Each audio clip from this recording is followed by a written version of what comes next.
The voice of Husker Nation is on the air. This is Hail Varsity Radio. Insight, opinion, expertise, along with the biggest names talking Nebraska sports.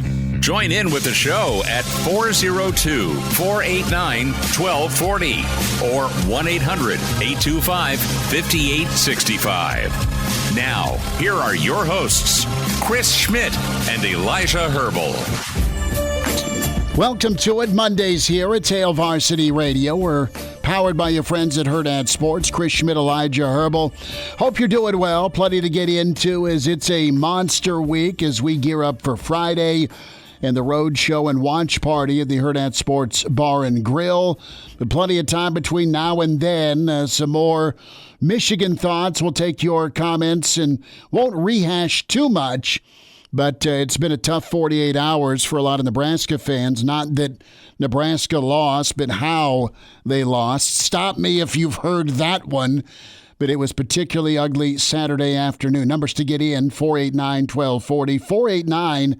489-1240. 800-825-5865. Can email Chris at HailVarsity.com and can watch the show and comment on the StreamYard. We'll try to get as many of your comments on via StreamYard as well. You can find us on Twitter at HVarsity Radio for the Hail Varsity Radio Twitter feed and the Hail Varsity YouTube channel. Elijah, you got to be smiling a little bit. You had a win yesterday at the buzzer with your Broncos. We had we got to talk to the police on Saturday night at the Schmidt household. I'll tell you about that. Had some great brisket yesterday. And just still shaking the cobwebs a little bit from just all of what Saturday was with just how defining it was as far as a place at the table and where Nebraska's trying to get to. And it's as simple as that. We say apples and oranges a lot. That's absolutely what it was on Saturday. But if Michigan's an orange, Nebraska's apple's a little bit of a sour one because, while I don't think you were expecting a win, you were expecting them to play better, and that's the tone and tenor of Matt Rhule today. We'll hear from Matt Rhule this hour. Open phones again for you this hour at 489-1240. And, time to reassess, and we'll have kind of the midseason report card here coming up as Nebraska gets into a bye week. But first things first, this is critical. And we've gone over and over, time and time again, about how detrimental a home for the holidays season would be. And you're going to want some potential games back this season. You get to Minnesota for sure. You point and you'll circle that one for sure. We'll see if you'll end up wanting Friday night back against the Illini. Two coaches, two desperate teams. And right now, if you're Nebraska, you got to look in the mirror. And Matt Rhule's really trying to get them to look in the mirror and fire up. And I think he's right. His tone and body language today, to me, was pretty much him saying, guys, I know you can perform better. Step it up. That's what his message was today. That's what his message was after the game. And some guys got to do some soul searching. What do you want to do, and who do you want to be, and what do you want to be remembered for? You can't have guys disappear in these big games. And part of that is Michigan. Part of that's Nebraska. More of it was Michigan from a physical talent and just what they are and where they are as a program. But a lot of it, man, is Nebraska's mentality and psyche. It's not ability. They're across the board. The ability is not the same as Michigan. I think we know football well enough to call that out, Elijah. But you can't go play timid. In Nebraska, gosh, at some points, really early in that ball game, I mean, the players and the fans were on the same page where, dude, they didn't quit. I'm just saying this thing's over. And you saw that. You saw that after an interception. You saw that after a missed field goal. That was deeper into the ball game. But it just felt lackluster, and it was fear of failure. And that's what Nebraska's got to overcome. They can't be afraid to screw up or afraid to get beat. You just got to go give it your best and compete. Sorry to be Mr. Foley, the motivational speaker here, but that's really where they're at. And they got to carry it over to Friday night on a short week. And at least they got into pads last night. They got into pads to try to get back into it. We'll get to the phone lines here in just a second. But it's just a case of, I think, that cold, hard reality for Husker fans of how far away you are from the big dogs in the Big Ten. It's a wide gap right now. Not to rehash too much what we said on Saturday night, but just physically, athletically, I mean, Michigan was bigger, faster, and stronger than you and meaner. All 22 and positions. They were meaner. They had a better mentality. They were more physical than you. They were stronger than you. They were faster than you. I mean, Nebraska was just outmatched in legitimately every single aspect of what it takes to go win football games on Saturday. And I think that's a cold reminder for Husker fans just of how much they still need to grow. Now, there's a whole bunch of opportunities in front of you, and I think it should be noted that Michigan is not the measuring stick for your season. It's your measuring stick just in terms of how much further you still need to go in your rebuild, but it's not your measuring stick in terms of can you make it to a bowl game this season. And that's kind of what I've had to sit back and realize as I rewatched parts of the game. I couldn't make it through an entire rewatch last night. I made it through about the first on quarter. that. I said, you know what, I'm going to watch the Jets and Chiefs. Yeah, no, I made it through the first quarter. I've seen what I need to see. It was just a team that got beat down physically, and you know what? It's still a long ways before Nebraska is going to be ready to compete with the likes of Michigan and Ohio State and Penn State. But can you go make a bowl game this year? I don't think that Saturday took away from my thought that Nebraska still has everything in front of them to play for this season, and they can still go make a bowl game, and they can still make at least incremental progress with this 2023 season. Well, and I want to know, as a Nebraska fan, and I want to hear from you, Elijah and I will be talking about it, whether they lose out, whether they win out, whether they split, whether they get bowling. We love talking Nebraska football and athletics. And when we talk about this rebuild, are you going to stay patient as a fan and still be checked into it? Is your interest already waning? Or are you just going to check out and wake me up when the house is done, so to speak? There's not a wrong answer. I'm going to tell you how to act or behave as a fan, but you're at the point right now, it just feels, Elijah, where there's some teetering going on. There's some impatience, and it's not really a Rhule thing, although some will say, damn, you're paying him a lot of money. He should get it flipped around quick. He's done this before, but it's not instant clap your hands and rub the genie bottle and get your three wishes, offensive and defensive line and quarterback. That takes some time. What you do have, though, is another opportunity, and we'll see what this Nebraska football team does to answer, does to respond. Who's on the phone? We have Todd on the phone line. Todd, thanks for calling in. Welcome into Hail Varsity, bud. Go ahead. Well, the part that gets me, I agree that you can tell the talent difference when you watch the game.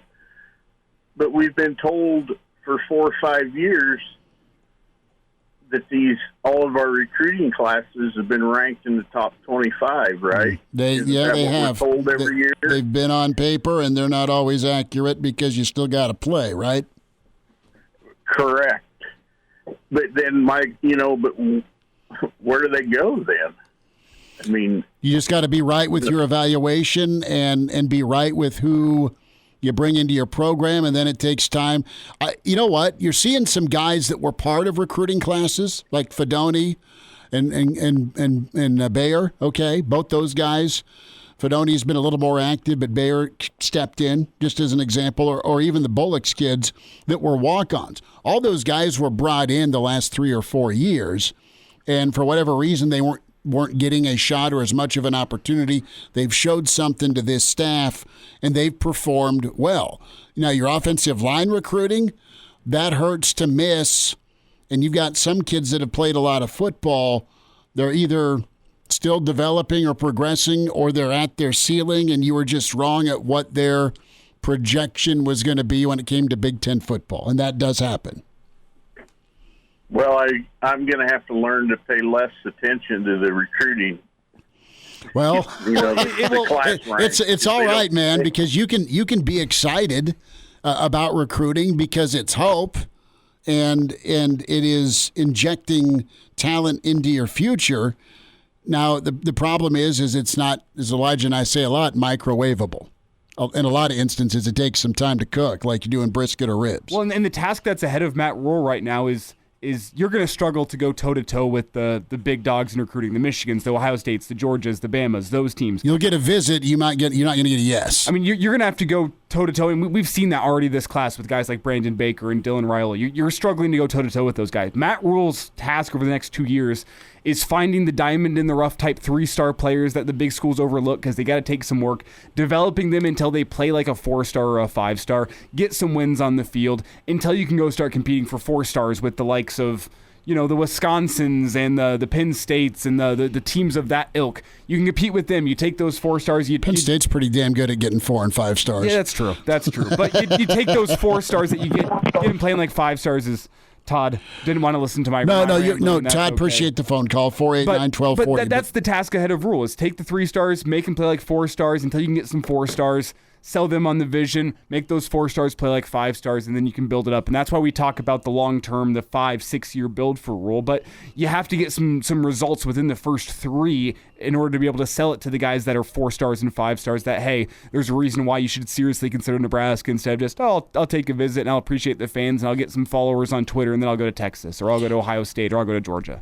That's what it is right now. Well, and let's just be honest, Baker's guarantee, I believe, is between $1 and $2 million for 3 years, over a 3-year period to Texas. That's what a birdie told me over the weekend. And it's a lot easier whenever you have that money offered to you. Guess what? They have Quinn Ewers at Texas, and they just beat Bama, and they're in college football playoff conversations this year. Right? I mean, Sark was dead man walking 2 years ago. Even a year ago, is he going to survive? 489-1240. We'll get to see your comments, some of your comments here. Open phones for you this first hour.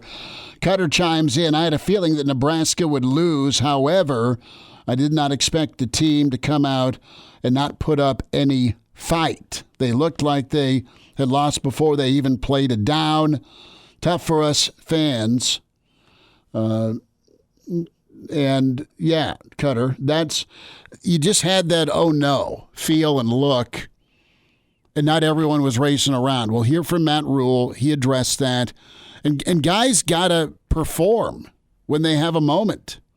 Guys gotta play at the level they're capable of, and a lot of these kids on this squad haven't had success in big games. All they know is getting blown out by a Michigan. Now, 2 years ago is different, but overall, there's been very, very few instances for a lot of these kids to have tasted being in a ball game against a Michigan or an Ohio State in the fourth quarter, and they've lost to a Georgia Southern. So it's a mentality that, Elijah, I don't know that it's going to be.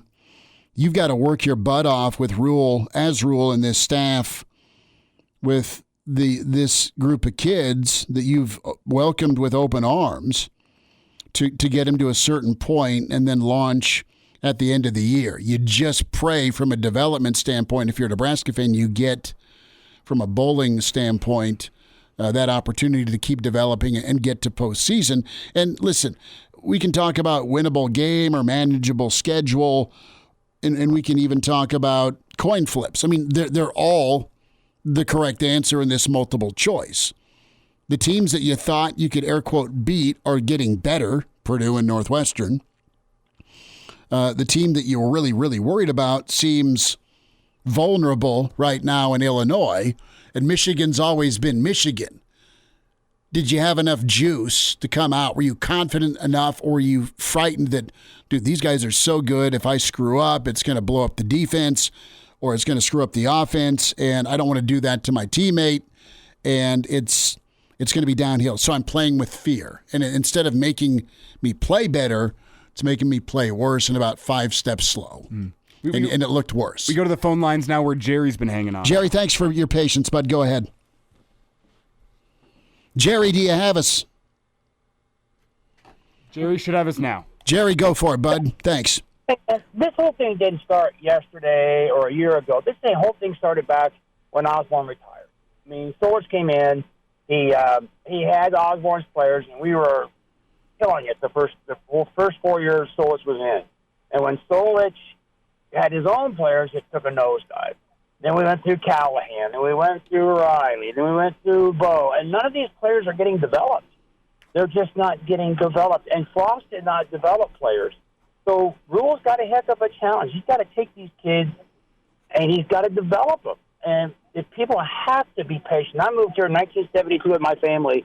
I was from Texas originally, and I am a diehard Husker fan. I know this thing can get turned around.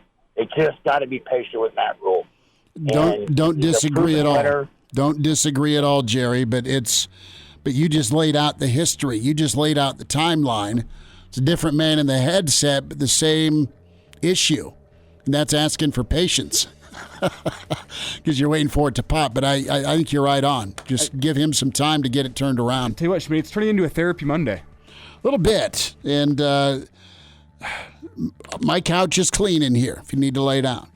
More thoughts. Hail Varsity continues 489-1240.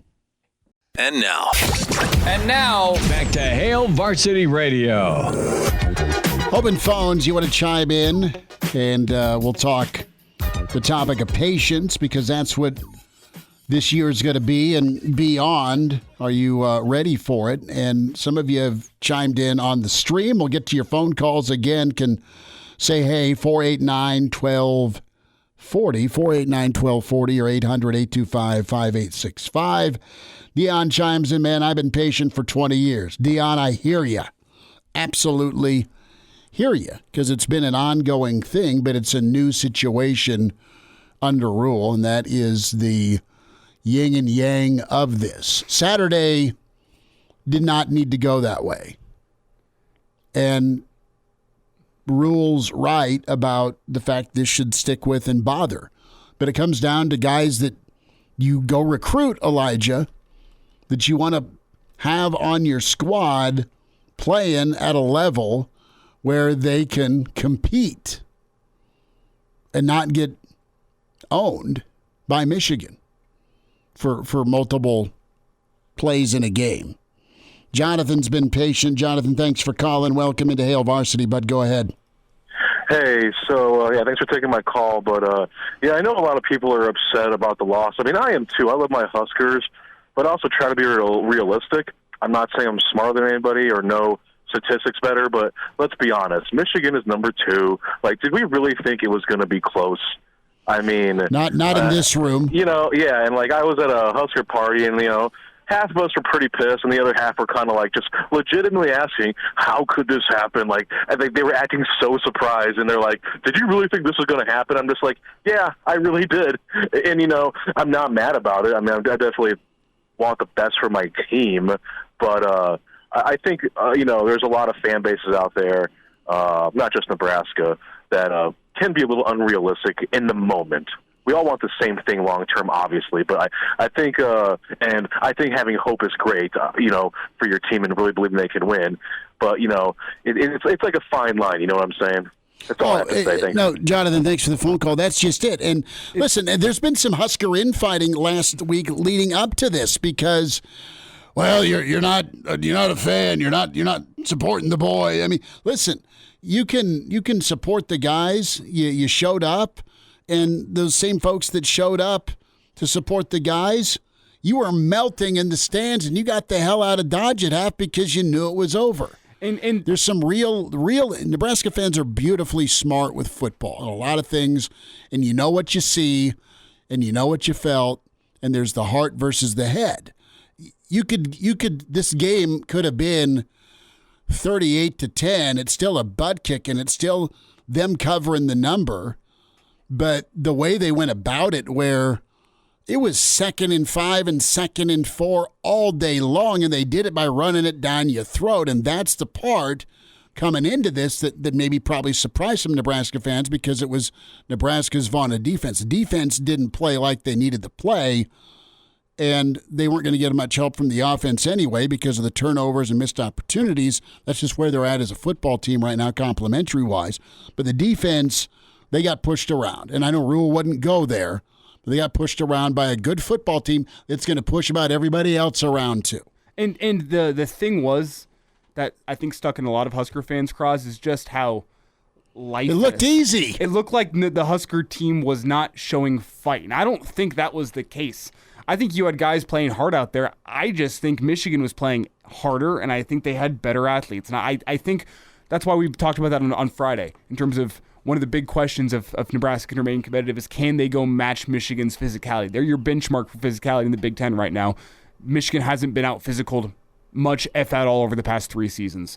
If you could match their physicality, you'd at least be able to keep it competitive headed to the second half. And Nebraska, from the first drive of the game, was outmatched physically, and it made it feel like a Husker team that did not fight in that game. And I don't think the Husker team didn't fight. I just don't think that they showed the kind of physicality that Matt Rhule's been trying to preach and trying to instill since he got here 10 months ago. It needed to be better at home, and the juice in the stadium's been waning as well. Part of it, too, is because of your frustration with the offense. Brennan chimes in from the Black Hills. I think it's a testament to the culture that's been lingering in those walls going on 5+ years. This is a hard thing for a coach to change. These kids only know losing. How do you turn that? You turn that through winning, but you got to start somewhere. We'll get to Montana Husker coming up here in the stream. Also some comments from Tim and also Walter. So stay there. We'll get your comments read. 489-1240 on a bit of a therapy Monday with Nebraska-Michigan. And this isn't just about 45-7. This just isn't about empty seat day at Memorial Stadium in the second half. This opens a can of bigger picture talk for year one with Illinois, its importance, bye week, and then the next 4 games, because you gotta go 3-1 at minimum in those. Who's with us on the line? Go back to the phone lines where Deuce is hanging on. Deuce, what do you know? Hello, Schmitty. Hey, man. Deuce, good to spend time. Did you go, or did you just stay in tailgate? I stayed, and I suffered through the whole thing. But really? I look back and I say to myself, we have all these people that have been here since Solich, but have we ever hired anybody who has any history of developing players? You just we did. hired the latest, greatest, whatever was on the carpet and everybody wanted to buy. But now we've got a guy who we say knows how to develop, and his record says he knows how to develop people, but we don't want to give him time to develop people. That's not going to work. If you really are serious about development, then you're going to have to give the man at least 2 years, probably 3, to find out whether he can truly develop or not develop.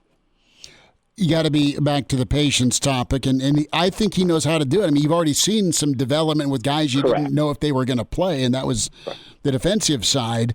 You'll see where it comes maybe later in the year with some of these young wide receivers. I think he'll eventually get on the field, and you might see Harburg finish the year strong because he's gotten better. I know Saturday was tough, but I liked how he threw the football Saturday, and they kind of let him let it rip, and I thought he had some good tosses. So yeah, we don't even know if he's got the quarterback that he needs on campus yet, because we haven't been here long enough, and we've only had a chance to look at really 2 quarterbacks.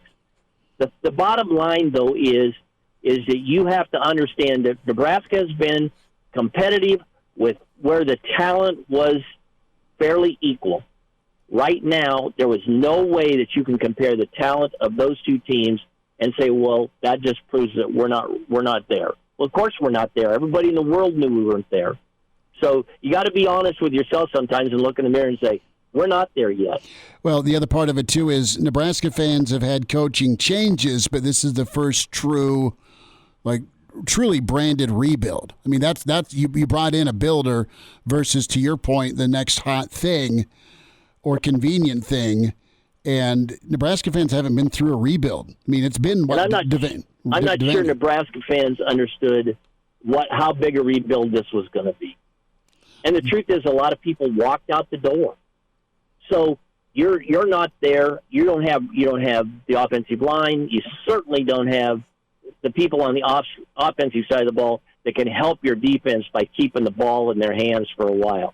And still, if you look at it Saturday, Nebraska had 2 golden opportunities to score touchdowns that they didn't cash in on either one of them because they shot themselves in the foot inside the red zone. So, that could just as easily been 45-17 or 45. Have you felt better about it? I don't know. Well, not committing a penalty. Deuce, thank you for the phone call, bud. Appreciate hearing from you. Yeah, the thing that also drives you nuts is it's some of the same folks committing the same penalties on. You're lucky enough to get a 3rd and 2 against that defense. And then it's 3rd and 7. And you're like, oh no. And then you call a pass play and the route does not go to the sticks. And you saw guys not trying to just get what they could get. They're trying to make a move in a couple instances where you were right at the sticks. And if you go forward, maybe you get it. And then we get back to the 4th and 1 out of the shotgun. That play call or execution isn't up there with the onside kick, but people have complained about it about as much. What are you doing in the shotgun, Elijah, on 4th and a half yard? And Rhule was right. Nobody got knocked down. Their short yardage defense is incredible. You didn't try it again in the second half. Why? Because you got stoned the first time. So what happened? You kick it. Oh, wait, field goal was missed. And talk about Murphy's Law. Who's with us? Tex is on the line. Tex, thanks for hanging on. Go for it. Hey, thanks a lot, guys. Earlier last week, off of Husker Max, there was an article on Michigan's strength coach, Ben Herbert, who was a former Wisconsin alum in the early to mid-'90s. And there's a reason Harbaugh is paying him over $1 million a year.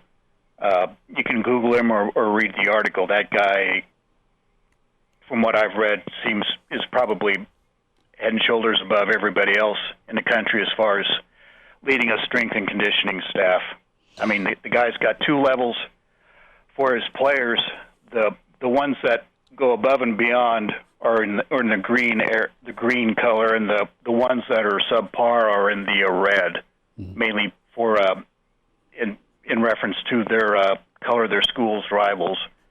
But what this guy does, after reading it seems to me that we might be able to close the gap on teams like Michigan, but I don't know if we'll ever be able to beat them. Maybe once every 10 or so tries, but nothing to consider beating them on a regular basis. Well, they're right up there in that top 3 of the Big Ten, and the Big Ten's going to grow here. Tex, thanks for the phone call. I have no complaint about Nebraska's strength and conditioning. Well, yes, you have to. I mean, Herbert was brought into Michigan in 2018. And how long was it before Michigan things started to pop for them physically with all the freaks they have? This is year 3 now. I think it says a lot that your strength coach was the one leading Nebraska out of the tunnel against Louisiana Tech. I think it speaks a lot to how much Matt Rhule trusts him. But that's one of the problems about a rebuild in college football is sometimes it does take 2 to 3 years before you know if a hire was the right one or not. Well, and the other part of it, too, is you got to keep kids in the program to develop. And that's been an issue for Nebraska for a while. We'll get to more of your comments. Still 20 minutes for you to chime in this first hour with Hail Varsity. 489-1240. 489-1240 is what you can dial. 800-825-5865 is the toll-free number wherever you hear us across the state. Email chris@hailvarsity.com. We'll try to get to all your phone calls, all of your thoughts in the stream as well. Chris Schmidt, Elijah Herbel, as Hour 1 continues. And now, back to Hail Varsity Radio. Thanks for spending time. It's Hail Varsity Radio. Chris Schmidt, Elijah Herbel. We're powered by Hurrdat Sports, 489-1240. Coach McBride, what did he see from the defense? What is he seeing with this football team Uncle Charlie in 20 minutes, a Blackshirt Monday with Jay Moore as well. Brian chimes in. We need more beef on the Lions. We only have 4 defensive linemen on the roster over 275. Where do they go? The 2 starting D tackles for Oregon last year were Nebraska transfers, and that comes into retention, Brian. Good point. The old Casey Rogers running the fake punt on Prime a couple weeks ago, and that short yard burst for about 60 yards. Let's go to the phones. As with us is Mark. Mark, thanks for hanging on. Go ahead. Yeah, I was just going to compare to what Harbaugh went through at Michigan.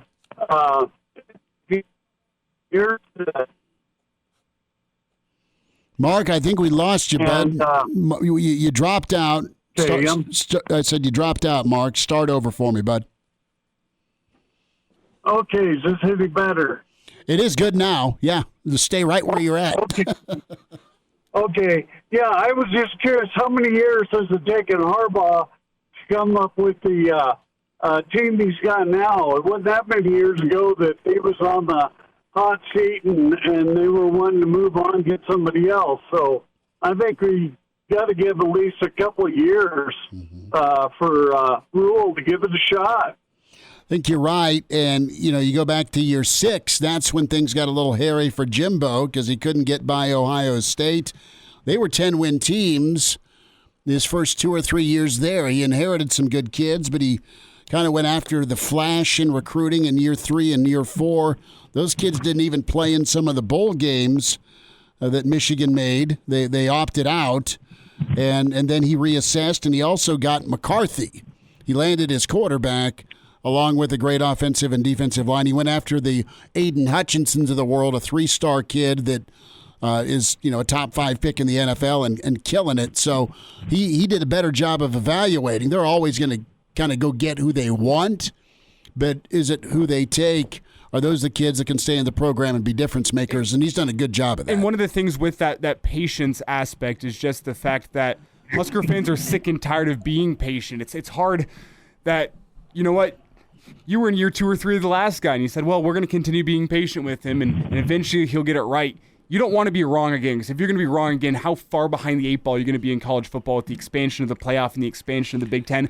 That's what they will sucks. Ask you to leave. And the patience aspect will become easier if Husker fans get that proof of concept game against a good team where you can say, you know what Matt Rhule's building here can work. We do see the development. We do see the physical nature of this football team. You thought maybe you could get that chance against Michigan. It's not that game. You just hope to see it in year 1. Well, you got to see it in Friday. Mark, thanks for your time, bud. Thanks for the phone call. This is a different conversation. This isn't different phone bank of calls if it's 42-28. All right? That's what it is. Because while you hate the moral victory take, if it's 42-28, you're liking the progress. It's game 5. Hey, they hung with a team that can win a national championship.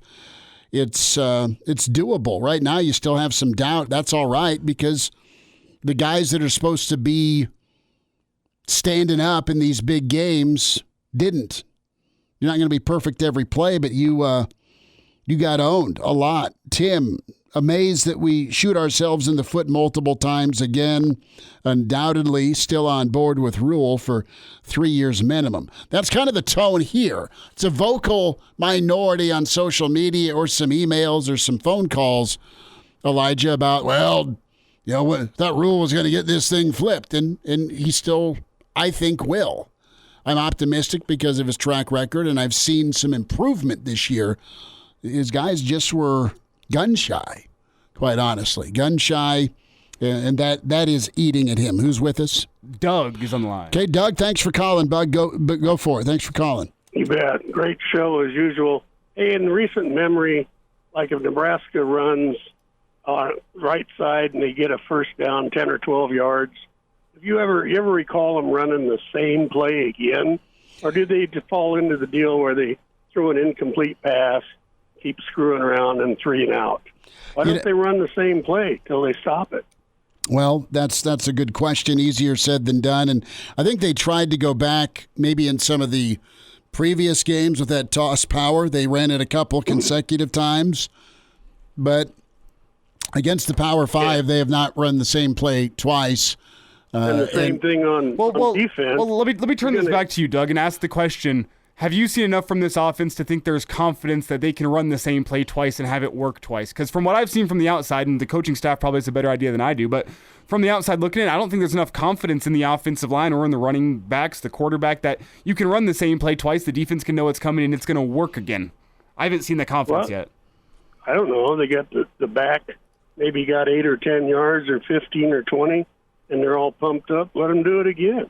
I mean, it's better than what they do. They'll run it the other way, get stuffed, and then they'll throw a couple incomplete passes. They're 3 and out. Same thing with the defense.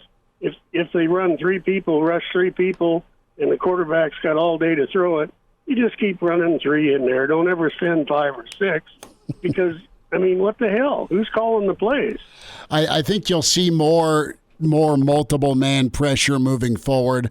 That's just a guess because you've had 2 weeks in a row now where you've tried to bring just 4 after the quarterback, and your pass rush has been not good, not what it needs to be. Yeah, so you're going to have to live and die by that extra pressure, that 5 or 6 man blitz, like you saw in Colorado, and like you saw against Minnesota.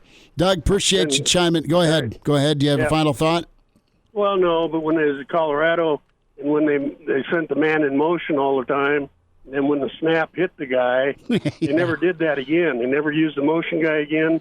And the offense went to crap. Yeah, it was a little tough, and the crowd noise played a factor, and it shouldn't happen at that level, but it did. Doug, thank you for, when you're for down chiming in. 28-0, don't rush 6 guys. Just keep running 3 or 4 in there and see how that works for you. It turns into 35. I get it. Take care, Doug. Who's with us? Pete, we got to get you in. Pete, thanks for calling. How you doing? We're all right, man. Michigan's not on the schedule again. Well, first of all, this is Matt Rhule's first go-around with the Big Ten. He's got to get to learn the teams, learn the physicality of other teams, and then he can adjust. But I will say this. It's critical that you get some of the best position coaches and coordinators, because it ain't the head coach. It's the position coaches that really make your team and the coordinators. And he'll have some tough decisions after this year to find out, he'll have to decide if he's got the right ones. Sometimes hiring friends and family, so to speak, is not the best move. I do say we get enough 4-star talent, but do we get the right 4-star? You know what I mean? Mm-hmm. Ohio State can take a 4-star talent and they become a NFL player. We can take a 4-star talent and he never seems to progress. So I think getting the right 3- and 4-star kids is very important too. Mm-hmm. I think the difference is that Ohio State can have a 4-star kid fizzle out and hit the transfer portals, and it doesn't hurt them the same way it hurts Nebraska. Yeah, because you're limited. Pete, thank you for the call. But Pete, great take on the position coaches. Yeah, that's something that is being talked about. We'll wind down hour 1. Coach McBride's on the way with Hail Varsity. And now, back to Hail Varsity Radio. Back with you, winding down hour 1. It's Hail Varsity Radio. We're powered by Hurrdat Sports. Chris Schmidt, Elijah Herbel. Reminder to buckle up, hands on the wheel. Eyes in mind, straight ahead, the driver has one job. That's to drive. A message from the Nebraska Department of Highway Safety Office. We'll get to more of your comments here in a little bit. And we'll get to the stream comments, the phones as well. Matt Rhule today on what he really thought. Can I be honest how I really feel? I'm trying to get the players to stop thinking about all of this other stuff, like play. We went out and played Minnesota. We played good football against Minnesota. We were flying around on defense. We were hitting people. We looked the way it's supposed to look. And then some things went wrong, right? We got a bad call at the end of the half. We scored a touchdown. It doesn't go our way. Okay, great, whatever. We come back, we battle. We fumble the ball at the end of the game. We throw a pick. We lose the game. We go to Colorado. We're playing pretty well, all right? They had 3 turnovers. I don't want to talk about the turnovers. I keep saying to the guys, it was 13-7 with 6 minutes left in the third quarter. We lost 36-13. We kind of accepted the fact that we were going to lose. And so, to me, Bill Walsh said it, champions behave like champions before they're champions. They have a winning standard. So I want a winning mindset. And, we played Northern Illinois. We played La Tech, We're a defensive football team. The defense has to learn that we're a defensive football team. They've got to play great defense while the offense throws, kind of plays body blows. We don't leave the offense out there in four wides, dropping back and throwing it 50 times a game. We did that the last couple of years, right? And everyone said, hey, it doesn't work here. So why would the defense want us to still keep doing that? More from Rhule. I cut this comment up about what he really thought. We've got to get to the point where we go out and play, and it doesn't matter if I'm getting double teamed as a D lineman. It doesn't matter what the call is. It doesn't matter if we're down 14-0. We got to play, and that's the winning mindset. And whereas the guys have to, again, kind of probably not listen to everything that's out there. What you should be doing. There's no you should be doing, at least in this building. It's like, go play. It's a football game. So, Steve, I expect we have some really good players. They're going to play in the National Football League. They need to show up. They need to show up. The good players from Michigan, I know, I can tell you who they were because I watched them on the field, okay? Our really good players need to show up. And that's not me calling anybody out. That's me giving them confidence that I believe they can do it. There's a big difference, right? I'm not calling anybody out by name. We have guys that I believe on our team can absolutely wreck a game. And I want to see them wreck the game. And this whole, I'm just overthinking it a little bit, coach, and I'm worried about this, and I don't want to make a mistake. Okay, enough. The first play, I get all these texts, man, what a great catch, caught on his helmet. Cover three in the middle safety players at 5 yards. Just missed assignment. Second play, touchdown, missed assignment. Third play, missed assignment. All the touchdowns, missed assignments. So we're better than we played, right? So you can tell I want to get that off my chest to the guys. I love our guys. And all I want our guys to do is play football with confidence. I don't want them playing football afraid to lose. Play football with confidence. And so that's my job. I haven't gotten it done yet. So I'm anxious to play on Friday. Matt Rhule just absolutely nailed it. All aspects there. David chimes in about your post game. Big thanks to our friends at the bar for having us for pre and post game with some of your analysis. And I like this painting that David also says. It was so hot on Saturday. People's butts were hotter than John Candy and Steve Martin in that burned out car in planes, trains, and automobiles. Classic movie. Pretty good. Dion is frustrated. I hear you, Dion. Chris, we looked like Kansas of the 80s. Clearly not Danny Manning's Kansas. Wrong sport. And we're not going to stay quiet while we're waiting. So Dion's not all about the rebuild, the timeline. Get to some of your calls. Coach McBride kicks off hour 2. The voice of Husker Nation is on the air. This is Hail Varsity Radio. Insight, opinion, expertise, along with the biggest names talking Nebraska sports.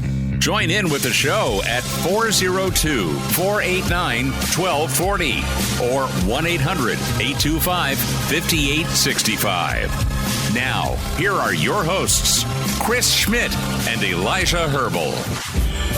Back with you, it's hour 2. It's Hail Varsity Radio. Chris Schmidt, Elijah Herbel. We're powered by Hurrdat Sports. We're back up for a watch party and a road show at the Hail Varsity Sports Bar and Grill in La Vista, 4 to 6, and then ready for kickoff, and then Real Red Reaction follows. So be at the Hurrdat Sports Bar and Grill on Friday. We'll get to more of your comments. We'll effort Coach McBride, see if we can run down Uncle Charlie, get his take on Saturday and beyond. 489-1240. 489-1240. You want to chime in?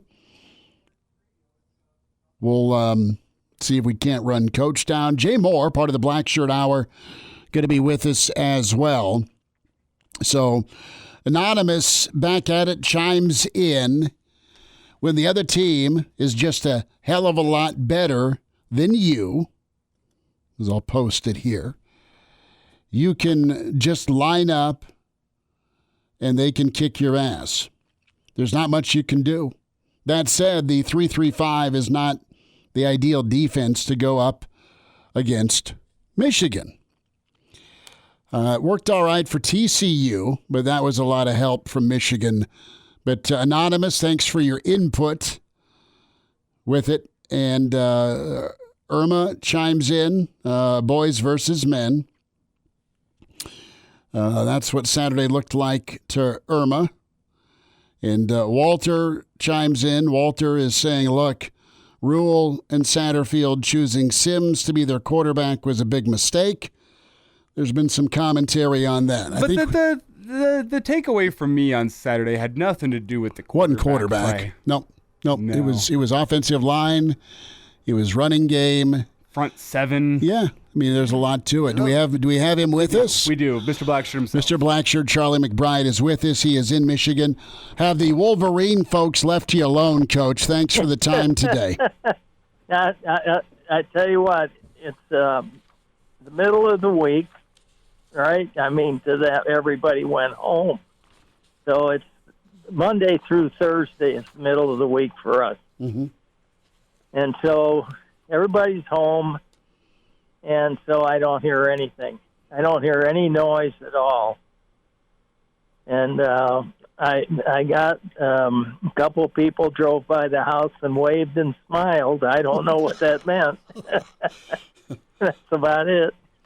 Well, this may make your day. We have I sent it to you, and I'm not sure if you saw it or not, but we have a listener that is super excited about you and loves listening to you on the radio.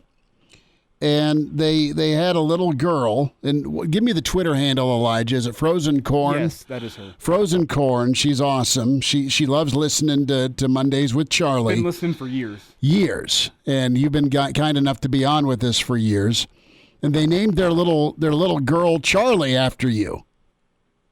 Oh, well, God bless them. I'll tell you that's the nicest thing that's ever happened to me. Well, check your coach, and you can win a couple of games. That lasts one day. Charlie lasts forever. Oh, it's really good. Well, check your phone out. We sent you a picture because it's got the little girl Charlie curled up, and then it's got you throwing the bones. It's got a picture of you throwing the bones. So I think my wife saw it. Yeah. So we'll start off kind of a reaction Monday with that bit of positive news, and people are leaving you alone in Michigan. But to Saturday, let's go there for a minute. What are you seeing with this defense? They just don't look the same, Coach. I know Michigan's really good, but they just don't look like they're flying around the last couple weeks. Am I off, or are you noticing something? Well, one thing you have to understand, I don't care what your secondary is, there's seams in it, and there's holes in it, and there's if you're a good quarterback and can read some things that you've been told, I mean, they have a plan. Mm-hmm. They're looking at something, and but it's I had a laugh. We had a play in college, and it was so simple. It was all hook. That's what it was called. So all we did, went down the field, all of us, and turned all the eligible receivers that were going out, turned and looked, and then slid one way or the other according to where the backers. If the backers coming to you, you slide away from them, so on and so forth. And it's like nothing. Mm-hmm. And if you have a guy with a good arm and a guy that can see things well, it's going to be complete. Mm-hmm. And it's so there's a lot of things that have to happen, and one is pressure. Mm-hmm. One is, they talk about a sack. Well, I used to talk about sacks a little bit, but I'd rather have pressure in some ways and try to disrupt his arm, his throwing motion or anything, as you saw in the film. When I looked at the quarterback, I can tell you right now that he's a three-quarter arm thrower. He's got a baseball arm. He doesn't come over the top with it. And so by the time, it depends on his stride now. If he has a big stride, you know how tall he's going to be when he throws the ball? He's going to be about 5'11" to 6 feet. Okay, and the first throw he has, he throws right and hits one of our linemen right in the back of the head. So, you've got to stand up and, there's things fundamentally about throwing the football that everybody can say, well, that we had a ball knocked down. Well, actually, that can happen, but just through footwork and through throwing the ball correctly, takes some time. And I'm sure they're probably working on stuff like that. And when you have a freshman, you don't do it overnight. Yeah. It's an all summer deal. It's a deal where you have to, really zero in and things like that. And if you listen to the Mannings talk about how many camps and things that they went to and people that they, lived with in the summertime, it wasn't like I went over to his house and threw for a day. It was went over to his house and threw for 2 months, And so there's a lot of things that involved in being a good quarterback, for example. And in the secondary, again, if you can relax, I see sometimes I get a feeling that he just is kind of trying to. Well, you always say do too much. I don't know about that, but just kind of, wanting to do things so bad that sometimes you get yourself turned around the other way, and you just aren't as good as you could be, and that's the thing with young people. I see it with linemen. Somebody said to me the other day, how long does it take you to develop a lineman? Well, I have had kids who you tell them once and they can do it. I've had kids that tell them, what to do and how to do it, and go over it in practice over and over. But in a game, it's a year, maybe a year and a half away, and all of a sudden the light goes on. And those are the things that you don't, as a fan. How many freshmen do you see out there? Very few. But I mean, when you look at the defensive line, there's kids out there playing that I see that aren't playing in the defensive line that are really young. And if you're a good football coach, and I've been around enough of them, so I know what one is. You've got to be a person that develops players. You've got to be a good teacher. And you've got to teach them as much as you can. And like in the pass rush, I taught them everything I knew. And they all look at me like, we're going to do all those, Coach? No, we're not. Which ones do you like? What do you feel comfortable with? What you want to have one thing and a counter to start out with. Practice that thing all the time. If you believe in a rip or a swim or a counter move or a spin or whatever, there's 100 things. Then you start once you get that, then you start finding out at what angle you do the best at where your hand placement is, and there's so many things, and you've got to keep your eyes on everybody and find out, and look at film and do things that try to improve yourself. We did a lot of what they call mental visualization. That's kind of old school stuff, but having kids just visualize themselves doing something in the first person, and I mean visualizing their color, their jerseys, everything. And we worked with the offensive line and worked when we got tired in preseason. We were going 2-a-days. We got if we knew the kids were really folding up, Milton and I'd get together, and we would tell the offensive linemen what we're doing and how we're doing it and why we're doing it, and so that they would know what the defensive linemen are thinking. And it makes them a better player. And when they feel something, if they get over extended.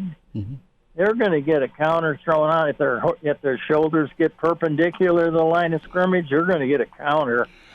I mean, you get too deep, you're going to get a counter for sure. Charlie McBride's with us. Coach. And there's so many little things, and that's why I think, that I see stuff in games now, and, it kind of hurts a little bit. I don't know any of the coaches. I don't know one person there. I don't know one person in the office anymore. Everybody has been their duties, and including my old secretary, and so I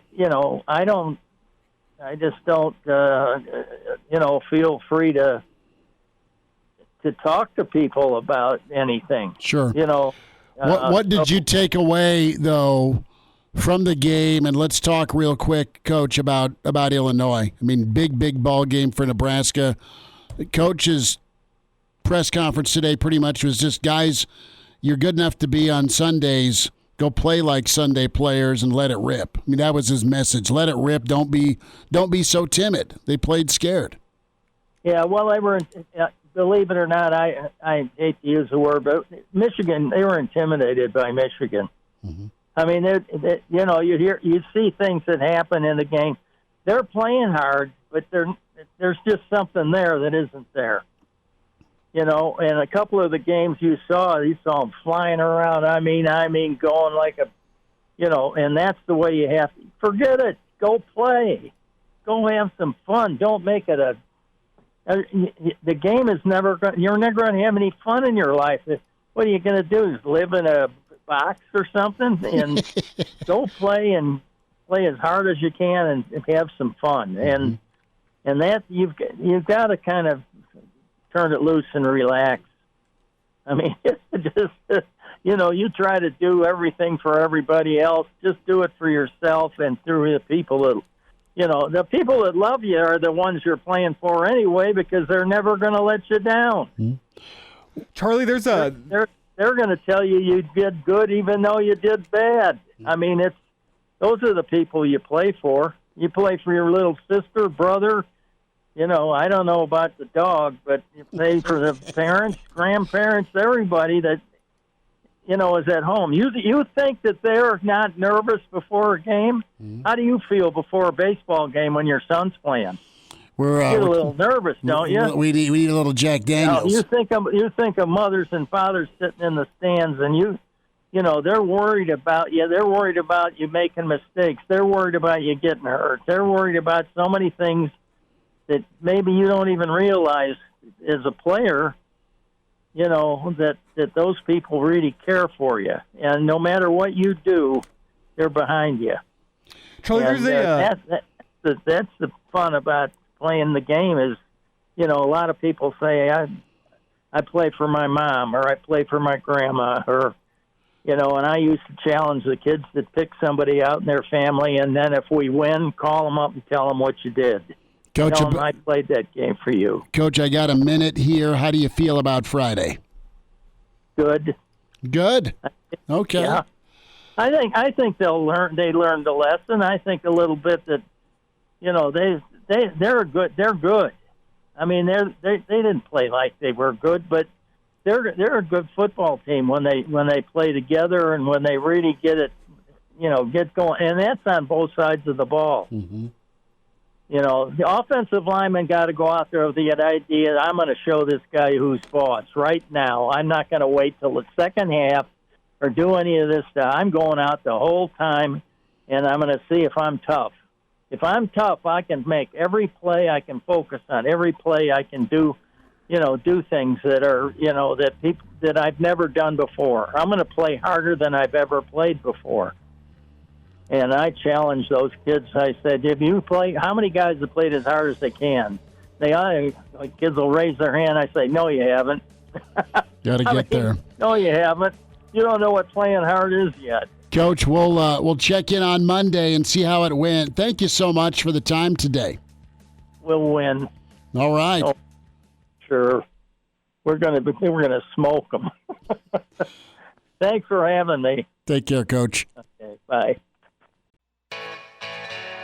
All-State, 2-year starter, and rush in for the Big Red and NFL vet. Is Dudeness or Duder or, El Duderino if you're not into the whole brevity thing. It's Blackshirt Jay Moore with Hail Varsity Radio. Back into it. It's Hail Varsity Radio. Chris Schmidt, Elijah Herbel, powered by Hurrdat Sports. Blackshirt Husker NFLer, co-host Big Red Wrap-Up Jay Moore, part of our Blackshirt Hour. Jaybird 45-7. Did you go? Did you leave? Did you pop a Coors Light? Tell me about your Saturday. I went down and saw some good friends were in town for the tailgate. at a tailgate, so hung out with them for a little bit. Did not go into the game. We did watch the first quarter in a local establishment. I can't even say the first quarter because as soon as it was 14-0, I left. I'm like, let's go home. This is over. No, Once at 14-0, that ball game was over, and it's just a sad. I mean, that's just reality. This team can't come back from being down 14-0 in the middle of the first quarter to as good at the team as Michigan. So they went home. So watched the rest of the game at home, and I can't say I enjoyed it, but it was in my friendly confines of my couch and some cold beverages and air conditioning. Do you have a coping pillow, or how does Jay Moore, the black shirt deal? Do you have a brick that is actually foam, or do you get emotional anymore? I don't. I did find I was so pissed off. I can't just handle it, you guys. It's when it happened earlier in the game, the first quarter, where you finally get a drive going. You have manageable 3rd and 2. Guess what? Penalty. And it happened again in the second half. You kind of get it going a little bit. Is it second half or even the second quarter? I can't remember. It's but get it going, and we're going towards the south end zone. It's 3rd and 2.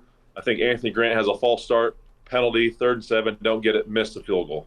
It's third quarter. That stuff just drives me up the wall. It should, and I know it does with everybody, because that doesn't take talent. Doing the right thing, staying on sides, not false starting, that does not take talent. That takes a little bit of mental toughness and just being a smart football player and a good football player. And when you play in these key games like this against, honestly, probably, let's be honest, Michigan will be in the college football playoff this year unless it can't beat Penn State or Ohio State, which I think they will this year, because I've seen a good amount of college football. I think Michigan is, if not, is one of the best teams in the nation, if not the best. And it's just, you can't do that. Those type of penalties. It happened twice, and it's happened within this program for far too long. Just as you get some momentum going, you just go full, 8 Mile and shoot yourself in the foot, right? Like you can't happen. It just cannot happen. And I about ripped my hat. I had my head on my head. That was wearing my head on my head in two, because it just drives me nuts. You just can't have those penalties, and you can't have that lackadaisicalness and those things that just plague this program for, 6-7 years now. It's upperclassmen guys that are doing it, guys that have played a ton of football. Well, and you compare it to Michigan. Michigan on the day, 0 penalties, 0 turnovers. I can't remember how many negative rushes that they had in the game overall. It wasn't the sexiest team of college football ever, but man, was it just solid college football from a well-coached program. And that's kind of what I want to get Jay's take on. Like, Michigan didn't beat Nebraska. They didn't put up 45 points with very many big plays at all. It was just a lot of 4- and 5-yard rushes that Nebraska had no business trying to stop. Like, they hand it off in the middle. There's not much room. Nebraska's defense plays it well, but Michigan still picks up 5 yards because they're Michigan. Their offensive line gets that much push. Is that more frustrating than giving up a couple of big plays to allow some touchdowns? Just the methodical nature of Michigan beating you up and down the field play after play after play? I don't know. I mean, there's no good way of getting your ass kicked. There's not. I wish I could say there's a better way, but there's not. But all I can say is I hope in 2 to 3 years that's what our football program, that's what Nebraska looks like, because that's a thing of beauty. How Harbaugh, how they have them operating. It's just they are elite on the offensive and defensive line. I don't know if McCarthy is elite by any levels. I don't think he is. I mean, is he an NFL guy? Maybe. I don't know. He's not doesn't have the pro style, body type, but the guy takes care of the football for the most part. I know against Bowling Green he had some sloppiness, but when you're that good up front on both sides of the ball, it makes the rest of your team that much better, and they don't beat themselves. They take care of the football. They own the time of possession. When they need to make a play, they can find a guy to make a play. It's awesome. I love Jim Harbaugh. I like what he's about, and I just hope that's what we look like in 2 or 3 years. I really do, because I think that's the best way to build a football team in today's day and age of football. And it's not nothing new. You're not recreating the wheel. It's just like what made Nebraska so good for so many years. What Michigan is essentially doing, right? Mm-hmm. You're a lead up front. You have a good quarterback. You don't beat yourself. Take care of the football. You run the football on the time possession, and that will win you 10 football games for the rest of time if you can operate like that. So yeah, there's no good way to there's getting punched in the mouth. There's whether it's with the right hand, the left hand, uppercut, whatever it is. There's no good way. You just got to take it, and hopefully you're trying to look for some positives. They can respond and get better from this and realize, obviously, what happened. You got to, it's a humbling situation, even though this is your third loss, and you got to find some way somehow to get better from this. Otherwise, if they're going to, pout and have their, chins down, it can be a long Big Ten season. Jay Moore's with us, Hail Varsity Radio, Blackshirt Husker NFL, or at JMoore44 on Twitter's where you follow him. You watch him on Big Red Wrap-Up. Really liked Matt Rhule's press conference today because it was a challenge to his guys. Already had him in pads last night, sending a message that way. It's a do-or-die ball game Friday. That's where you're at in this part of the season. We'll get there in a little bit. But, Jay, talk to me about what it takes to show up in big games. You played well in big games, and he didn't name names, but too many guys on what he calls a defensive football team did not have their best day. Part of that's Michigan for sure, but it's as much physical as it was mental, it sounds like, where they're afraid to make mistakes. And what's it take to start showing up if you're some of these guys that can go play on Sunday? First of all, it's just, I don't know if it's maturity level or just how you process things. Is it fear?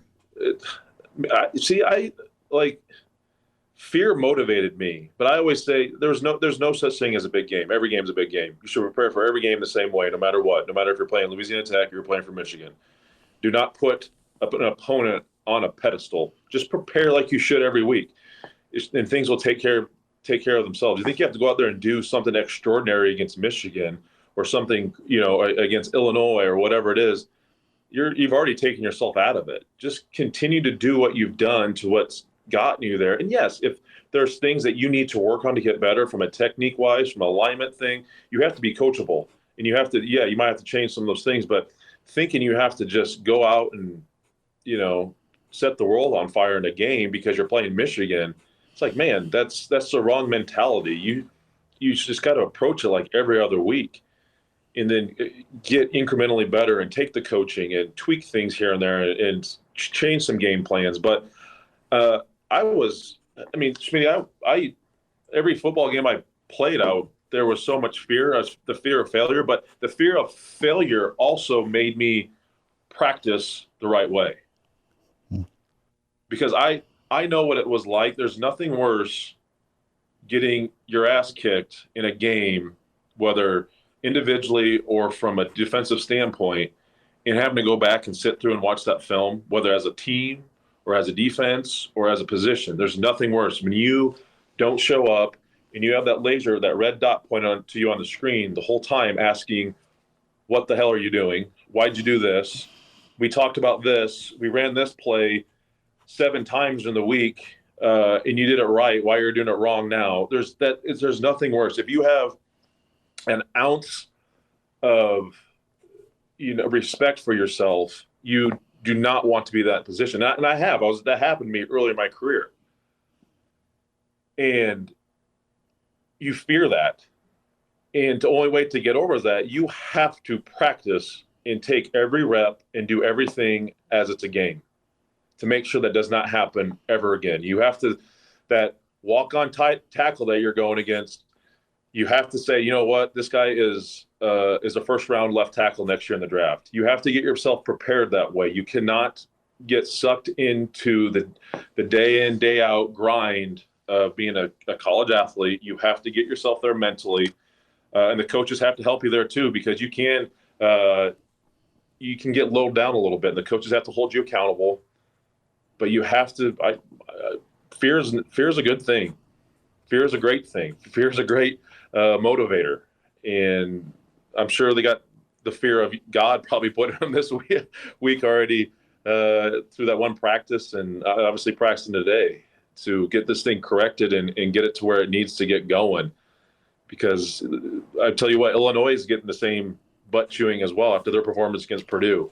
Bielema's going to get in their grills and get that thing cleaned up too, because that was a poor performance from them as well. So it's just, we have two teams coming in this week who can respond better from a couple butt whoopings, right? Who's going to have their, who's feeling sorry for themselves and who wants to get better, who wants to go to a bowl game, who wants to get things, changed, and who wants to start playing better football. So it's a very interesting psychological kind of mindset right now with these two football teams. Jay, along those same lines, is letting a team beat you twice a real thing? That, Michigan so physical against Nebraska on Saturday, a black and blue type game that you're sore all week long, you don't have the right mentality, and you let it affect you next week, especially in a short week against Illinois. How real is that? I don't think it's very real. You can let it affect you, but again, if you think the right ways and you go about things the right ways. Listen, I always say after the first day of practice in fall camp, you are never 100% healthy. So you might as well just you got to accept it. Listen, no one cares. Everyone's hurt. Everyone's tired. Figure a way out to get better and make your teammates better and make this team better. It's pretty simple as that.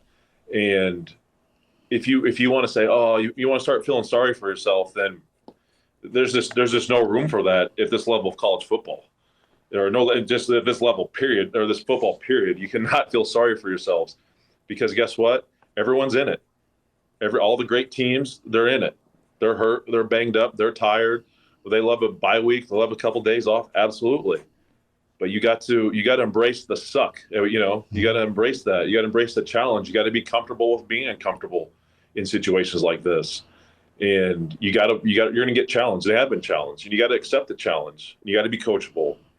There's no time to feel sorry for yourself this time of year. If there is, then I guess you can go sit in the bench and not play anymore if you really want to do it. But if you're, this is a great time to turn things around. And if you're about it, if you're about getting better and playing at the next level and turning things around, I tell you what, it's a fantastic time to do right now with this game against Illinois, and then looking at the next three games after this as well. Not to look too far in the future, but this is a great opportunity for this football team to kind of, resurrect themselves and get things going in the right direction.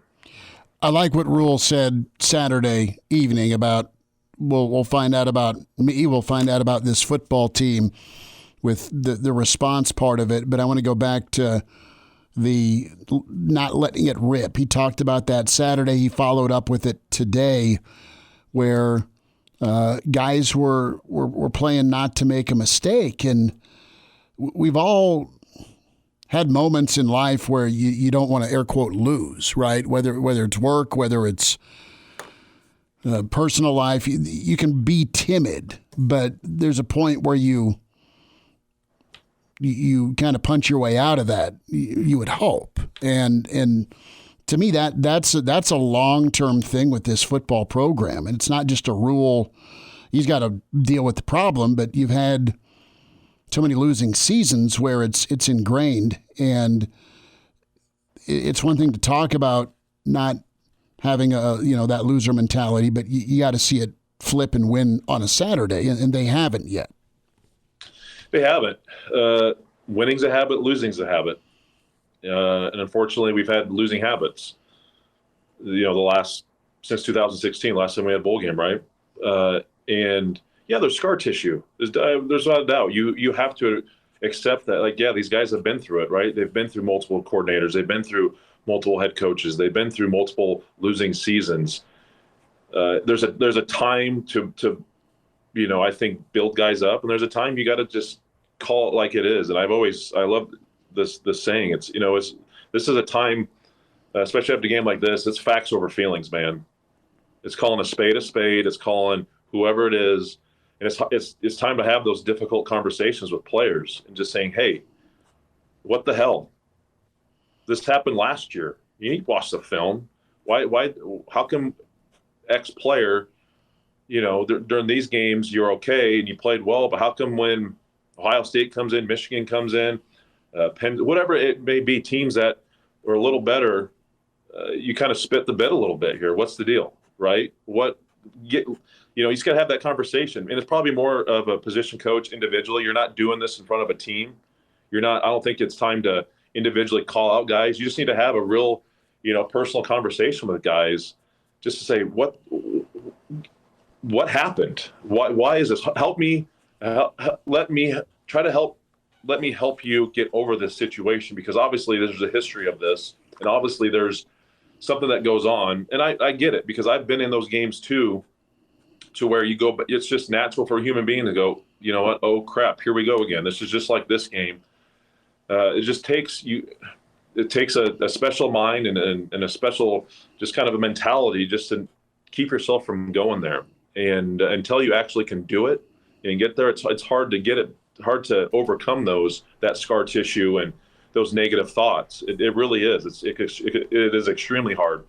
But I think this is where the staff and the position coaches and coordinators can really help these kids and these guys just somehow try to break down that scar tissue and just figure out the best way to go. And I think they've started to do that. I mean, it's rare that you play a game on Saturday, and obviously it's a short week, but you come in the next day in pads. And he's saying, hey man, guess how we're going to get over this is not playing physical, not playing smart football when you need to, is we're going to have to do it in practice. Obviously, and that's where it's going to start, is having that mentality too, is you can talk about it and say all the right things and say you're going to do it in the game, but until you can actually do it physically and consistently in the practice field, it's never going to happen on the game field. I don't care who it is. So I think the approach is being taken the correct way.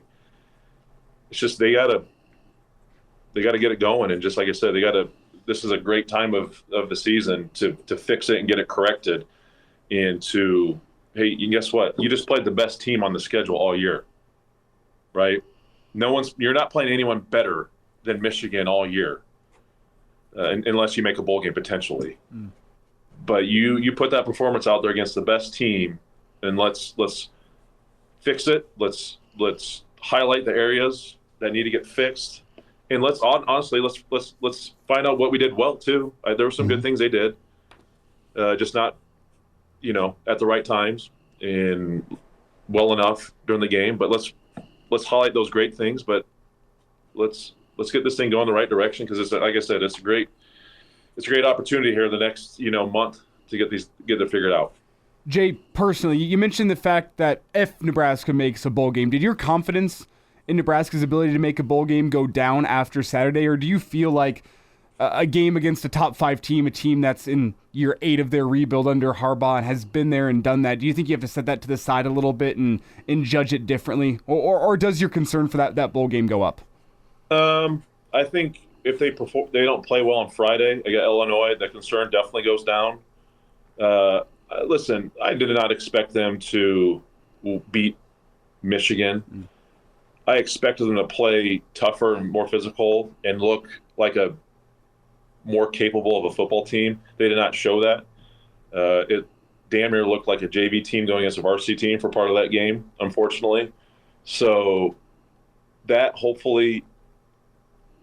a little more alarming to me. But again, I think a little bit of it too is, listen, Michigan's underperformed this year through the first 4 games. They kind of sleptwalked, and they could, because they're that good to the first 4 games. But I think Harbaugh lit a fire underneath them. It's like, hey, this is the number 1 rushing offense, number 1 rushing defense.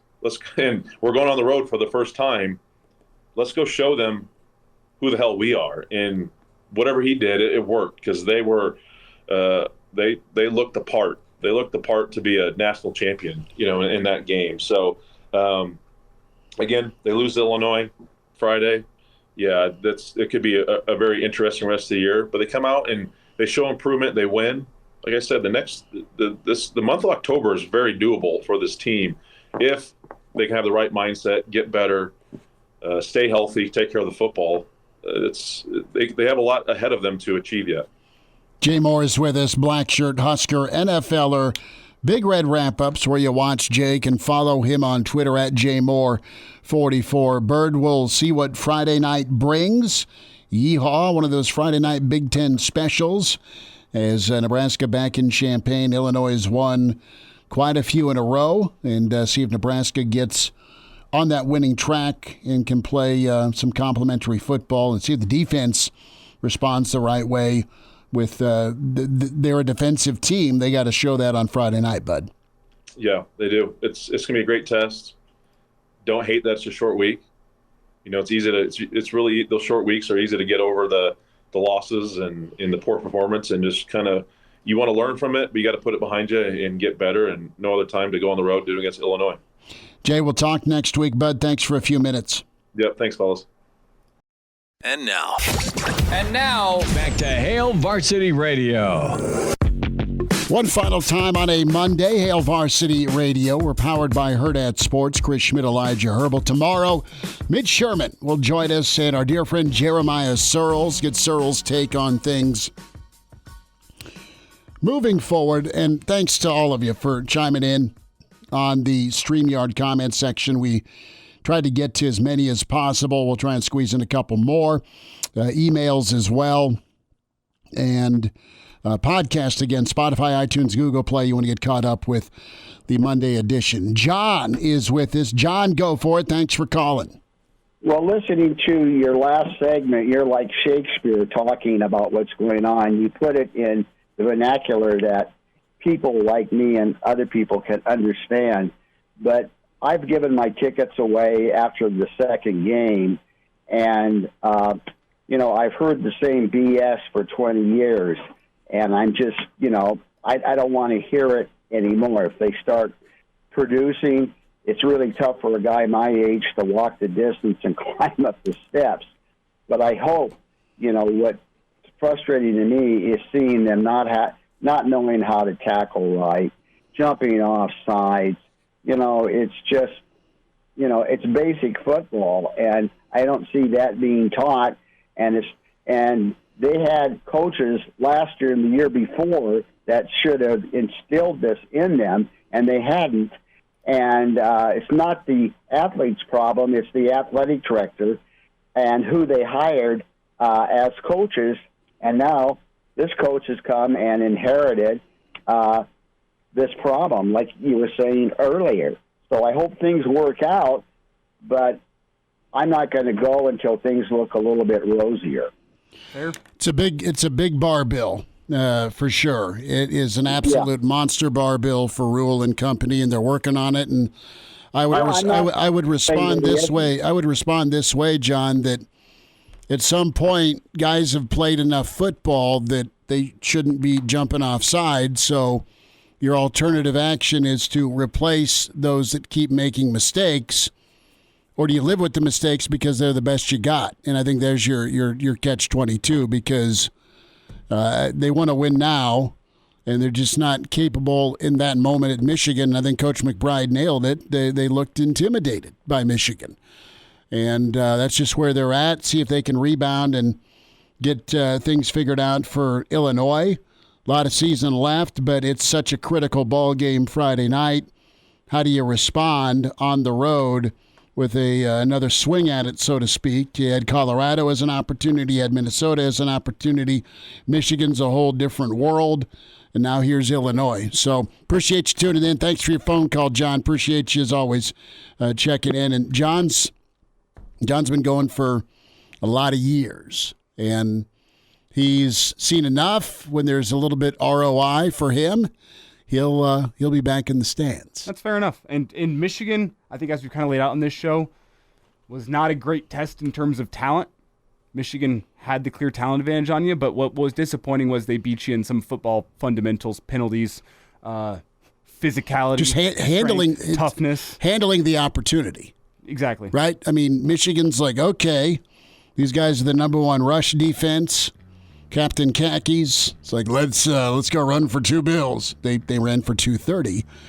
And meanwhile, just that the whole flow of the ball game. 2nd and 9 is what it is. All right, pour a stiff one tonight. We'll get back at it tomorrow at 4 with Hail Varsity and powered by Hurrdat Sports. Thanks for tuning in.